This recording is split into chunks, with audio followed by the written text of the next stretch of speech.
Laingitsoa amin'ny andreko aty Ambadimazaka tamin'ny tany Antsirabe zany no nandray an'ilay formation mikasika ny web 2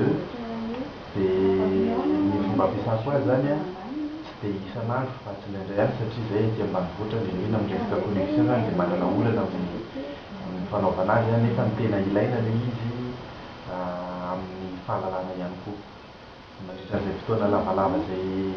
nandraisana ny fianarana voalohany sy izao suivi izao zany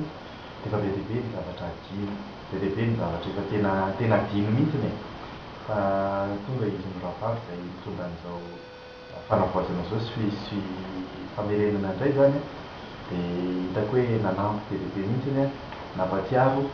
ary be dia be ihany koa ny zavatra izay hoe tsy hita tany sady tany Antsirabe zany be dia be ilay participant. Eto izay teny Manadahy ihany dia afaka manontany tsara, afaka miresaka tsara dia misy zavatra koa izay natoron'ny zareo maromaro. Ohatra fotsiny anankiray no lazaiko hoe tsy tsaroako sady tsy nandalo fotsiny angambana nisy aza tany Antsirabe mi-insérer vidéo